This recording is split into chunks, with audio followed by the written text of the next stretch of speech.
Hello students, नमस्कार। स्वागत है आप सभी का एपीजे ऑनलाइन क्लासेस पर। कक्षा 12वीं अर्धवार्षिक परीक्षा सत्र 2025-26 विषय केमिस्ट्री रसायन शास्त्र का ये क्वेश्चन पेपर आ गया है। जैसा कि आपको पता है, कल है 6 नवंबर और 6 नवंबर को आपके रसायन शास्त्र केमिस्ट्री का पेपर होने वाला है। तो बहुत बच्चों का डिमांड था कि सर केमिस्ट्री का रसायन शास्त्र का क्वेश्चन पेपर लेके आइए। तो यहाँ पे मैं आपको रसायन शास्त्र का question paper with complete solution दिखाने वाला हूँ, कैसे पेपर आपके एग्जाम में कल पूछा जाएगा। तो चलिए आइए वीडियो को स्टार्ट करते हैं। यहाँ पे मैं आपको बता दूं, आपके एग्जाम में टोटल 20 प्रश्न पूछे जाएंगे। आपका जो समय रहेगा वो 3 घंटे और आपका जो पूर्णांक रहेगा वो 70 नंबरों का रहेगा। चलिए आइए बढ़ते हैं आगे। तो यहाँ पे आता है निर्देश। तो सबसे पहले आप यहाँ पे निर्देश पढ़ लीजिए। सभी प्रश्न हल करना अनिवार्य है, इसके बाद आप इसे सब पढ़ सकते हैं। यहाँ पे इंग्लिश मीडियम और हिंदी मीडियम दोनों वर्जन पे ये पेपर बनाया गया है। यहाँ पे इंस्ट्रक्शन आप इंग्लिश मीडियम के जो भी स्टूडेंटों के बाद आइए बढ़ते हैं आगे क्वेश्चन नंबर 1 की ओर। यहाँ पे सबसे पहले हमारा पहला क्वेश्चन है, सही विकल्प चुनकर लिखिए। पहला क्वेश्चन क्या कहता है, वैद्युत अपघट्ट के जल में वियोजन करने पर वांट हाफ गुणांक का मान होगा। तो यहाँ पे आपको बताना है बच्चों 1 से अधिक होगा। ठीक है, इसके बाद आइए बढ़ते आगे। तो यहाँ पे इसी का दूसरा नंबर आप देखिए, विशिष्ट प्रतिरोध की इकाई होती है। तो यहाँ पे आपको बताना है ओम सेंटीमीटर। ये नंबर इसका राइट आंसर होगा। इसके बाद यहाँ पे देखिए, खिलौने में प्रयुक्त बैटरी का प्रकार है। तो यहाँ पे आपको बताना है इसका डी नंबर राइट आंसर होगा, शुष्क सेल। इसके बाद आगे बढ़ते हैं। तो यहाँ पे आप देखिए चौथा नंबर है, प्रथम कोट की अभिक्रिया के लिए दर स्थिरांक की इकाई है। तो यहाँ पे आपको बताना है ए नंबर इसका राइट आंसर होगा, सेकंड इनवर्स। इसके बाद यहाँ पे देखिए पांचवा नंबर, एथिल एल्कोहल की प्रकृति है। तो यहाँ पे आपको बताना है उदासीन है। ठीक है, इसका राइट आंसर है।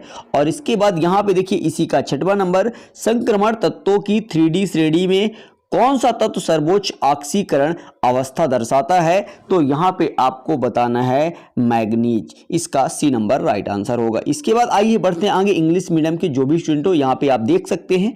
और इसके बाद ये सभी क्वेश्चनों का आंसर आपको इस वीडियो में मिलने वाला है। तो यहाँ पे प्रश्न क्रमांक 2 आता है, जिसमें पूछा गया रिक्त स्थानों की पूर्ति कीजिए। नंबर पहला, प्रतिरोध के व्युत्क्रम को डैश डैश कहते हैं। तो यहाँ पे आपको बताना विशिष्ट चालकता कहते हैं। क्या कहते हैं? विशिष्ट चालकता। इसके बाद दूसरा है, मानक हाइड्रोजन इलेक्ट्रोड के विभव का मान डैश डैश होता है। तो आपको लिखना है 0 वोल्ट। क्या लिखना है? 0। यहाँ पे 0 लिख देना है। ठीक है, इसके बाद आइए बढ़ते हैं आगे। तो यहाँ पे तीसरा नंबर है, रासायनिक अभिक्रिया का सबसे मंद पद डैश डैश पद कहलाता है। तो यहाँ पे दर निर्धारक। क्या कहलाता है? दर निर्धारक। इसका आंसर मैं अभी आपको आगे भी दिखाऊंगा, यहाँ पे केवल मैं बोल के बता रहा हूँ। इसके बाद इसका आंसर PDF सहित दे दूंगा। ठीक है, इसके बाद नेक्स्ट देखिए, लेंथेनाइट श्रेणी के अधिकांश तत्व डैश डैश प्रकृति के होते हैं। तो यहाँ पे आपको लिखना धात्विक प्रकृति के होते हैं। ठीक है, इसका आंसर पांचवा देखिए,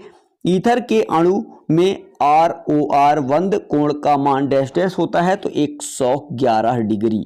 ठीक है, इसका आंसर है। और इसके बाद अगला देखिए, छठवां नंबर, डैश डैश रजत दर्पण परीक्षण दर्शाते हैं। तो ये आपको बताना है एल्डिहाइड। क्या लिखना है? एल्डिहाइड। ठीक है, यहाँ पे गलत लिखा है। तो इसके बाद यहाँ पे इसका आंसर जो होगा एल्डिहाइड हो जाएगा।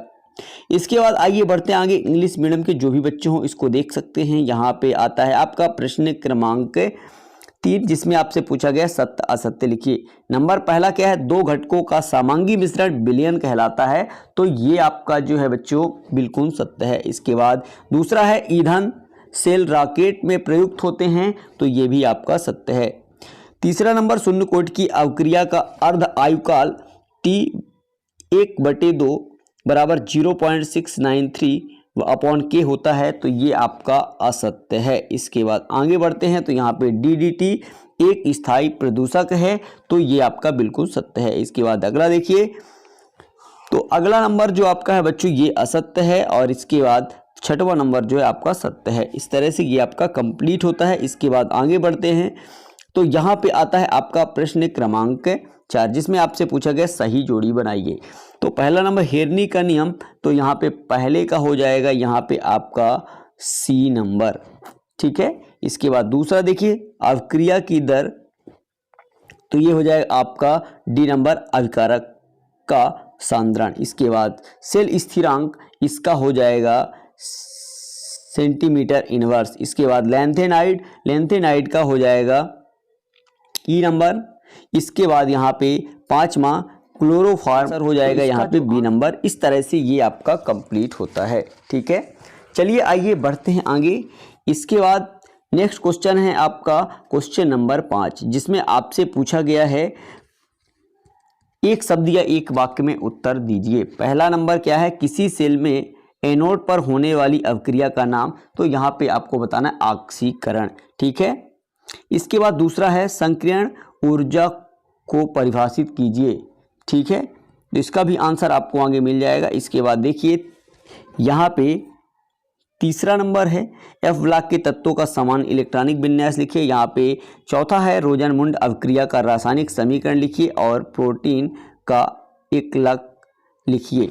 तो इसका भी आंसर मैं आपको आंसर चलो बता देता हूँ, ठीक है। चलिए आइए प्रश्न क्रमांक हम सबसे पहले 5 का ही आंसर देख लेते हैं। तो ये रहा आपके प्रश्न क्रमांक 5 का उत्तर, पहले का ऑक्सीकरण, और ये रहा दूसरे का उत्तर, और यहाँ पे ये है आपके तीसरे नंबर का आंसर, और ये है चौथे का आंसर, और इसके बाद ये 5वें का आंसर। इस तरह से ये आपके क्वेश्चन नंबर 5 का आंसर कंप्लीट होता है। और अगर आपको 1, 2, 3 का चाहिए तो उसका भी आंसर मैं आपको दिखा देता हूँ। यहाँ पे आप देख सकते हैं, ये आगे बढ़ते हैं तो आप प्रश्न क्रमांक 4 का भी उत्तर देख सकते हैं, जिसमें सही जोड़ी था ये रहा। पहले का उत्तर ये, दूसरा ये है, और यहाँ पे तीसरा, चौथा और ये 5वां। इस तरह से ये आपके प्रश्न क्रमांक 4 का उत्तर कंप्लीट। और ये रहा आपके प्रश्न क्रमांक 3 का उत्तर भी देख लीजिए, सत्य सत्य। ये पहला सत्य है, दूसरा भी सत्य है, तीसरा आपका सत्य है, चौथा नंबर आपका सत्य है, 5वां असत्य है और 6वां सत्य है। इस तरह से ये आपके प्रश्न क्रमांक 3 का भी उत्तर कंप्लीट होता है। इसके बाद यहाँ पे देख सकते ये रहा क्वेश्चन नंबर आपका 2, जिसमें रिक्त स्थान पूछा गया था। तो इसका भी आंसर आप नोट कर लीजिए। ये रहा दूसरा, तीसरा, और ये है आपका चौथा, 5वां और ये 6वां। इस तरह से ये भी आपका कंप्लीट होता है। इसके बाद आगे बढ़ते तो ये आप प्रश्न क्रमांक 1 का भी उत्तर देख लीजिए। ये रहा, और ये दूसरा, और ये है आपका तीसरा, ठीक है। इसके बाद ये है चौथा, 5वां, 6वां। इस तरह से ये आपका प्रश्न क्रमांक 1 से 5 तक का आंसर कंप्लीट होता है। और इसके बाद आइए मैं क्वेश्चन नंबर 6 से आगे का आंसर दिखा देता हूँ, ठीक है। चलिए यहाँ पे आप देख सकते हैं, ये रहा आपका प्रश्न क्रमांक 6, अवक्रिया की कोटि उदाहरण सहित परिभाषित कीजिए और इसका अथवा। और मैं आपको यहाँ पे अथवा सहित का आंसर देने वाला हूँ। यहाँ पे देखिए ये रहा प्रश्न क्रमांक आपका 7, और ये है प्रश्न क्रमांक 8, बूटज अवक्रिया को रासायनिक समीकरण सहित लिखिए। फिटिंग अवक्रिया को रासायनिक समीकरण सहित लिखिए। ये रहा क्वेश्चन नंबर 9, और ये है क्वेश्चन नंबर 10। इसके बाद ये है 11, और इसके बाद ये है क्वेश्चन नंबर 12, डीएनए आरएनए में कोई 2 अंतर लिखिए। इसके बाद ये है क्वेश्चन नंबर 13, प्राथमिक सेल किसे कहते हैं, शुष्क सेल की रासायनिक समीकरण एवं चित्र बनाइए। यह है द्वितीयक सेल किसे कहते हैं, शीर्ष संजायक सेल के आवेशन एवं पुनरावेशन का रासायनिक समीकरण लिखिए। यहाँ पे क्वेश्चन नंबर 14 ये देख लीजिए। ये रहा क्वेश्चन नंबर 15, और यहाँ पे आगे बढ़ते हैं तो ये रहा आपका क्वेश्चन नंबर 16, और ये है 17, और ये रहा आपका क्वेश्चन नंबर 18, ठीक है। इसके बाद आगे ये रहा क्वेश्चन नंबर आपको 19, और ये है आपका आखिरी प्रश्न 20। और आइए इन सभी क्वेश्चनों का हम आंसर भी देख लेते हैं, ठीक है। ये आप सब आंसर देख चुके हैं 1 से 5 तक। इसके बाद अब हम सीधा बढ़ते हैं क्वेश्चन नंबर 6 की ओर। तो बच्चों यहाँ पे आ जाता है आपका प्रश्न क्रमांक 6, जिसमें आपसे पूछा गया था अवक्रिया की कोटि का उदाहरण परिभाषित कीजिए। इसका आंसर यहाँ पे है, परिभाषा आप नोट कर लीजिए। इसका उदाहरण देख सकते हैं, ये रहा। इसके बाद इसी का अथवा है, अणुसंख्यता को उदाहरण सहित परिभाषित कीजिए। इसका भी आंसर और ये उदाहरण नोट कर लीजिए। इसके बाद आगे बढ़ते तो ये रहा आयुपेशी नाम, प्रश्न क्रमांक 7 का उत्तर ये आप नोट कर लीजिए, ठीक है। इसके बाद आगे बढ़ते तो ये रहा, और इसको आपको इसी तरह से लिख देना है। ये रहा प्रश्न क्रमांक 8 का उत्तर, ठीक है। इसका भी आंसर आप नोट कर लीजिए। इसके बाद ये रहा आपका प्रश्न क्रमांक 9 का आंसर, इस तरह से आपको लिखना है। और फटाफट से मैं आपको दिखा देता हूँ, इसी का अथवा है, यहाँ पे आप देख सकते हैं। इसके बाद ये आता है प्रश्न क्रमांक 10, इसका आंसर आप नोट कर लीजिए, ठीक है। चलिए आइए बढ़ते हैं आगे। तो ये रहा प्रश्न क्रमांक आपका 11, ठीक है। इसका भी आंसर आप नोट कर सकते हैं। इसके बाद ये रहा इसी का अथवा, इसका भी आंसर, केवल समीकरण आपको बनाना था, आप समीकरण लिख लीजिए। डीएनए आरएनए में अंतर, ठीक है। यहाँ पे एक साइड डीएनए का अंतर आप इधर देखिए, अभी शेर का कट गया था तो मैं आगे बना दिया हूँ, तो ये डीएनए का पूरा अंतर आप देख सकती है, पहला दूसरा, और ये इस साइड पे आ गया है आपका आरएनए का अंतर, ये आप नोट कर लीजिए, पहला और ये दूसरा, ठीक है। ये क्वेश्चन आप अच्छी तरह से तैयार जरूर करके जाइएगा। इसके बाद ये रहा इसी का अथवा, गोलाकार प्रोटीन एवं रेशेदार प्रोटीन के उदाहरण, यहाँ पे गोलाकार और ये है रेशेदार, ठीक है। इसके बाद ये है प्राथमिक सेल किसे कहते हैं, ये परिभाषा और इसका उदाहरण यहाँ पे है, ठीक है। और यहाँ पे चित्र आप बना लीजिएगा। इसके बाद ये इसी का अथवा द्वितीयक सेल, ये और इसका उदाहरण, ठीक है।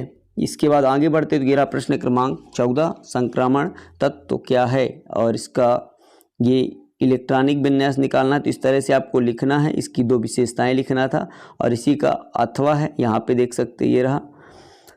इसके बाद आता है प्रश्न क्रमांक 15 का उत्तर, यहाँ पे आप देख लीजिए, ठीक है। इसके बाद आगे बढ़ते हैं तो ये रहा इसी का अथवा, गिग्नार्ड अभिक्रिया से अल्कोहल प्राप्ति केवल समीकरण यहाँ पे आपको देना था, प्राथमिक अल्कोहल, द्वितीयक अल्कोहल और तृतीयक अल्कोहल का समीकरण, ठीक है।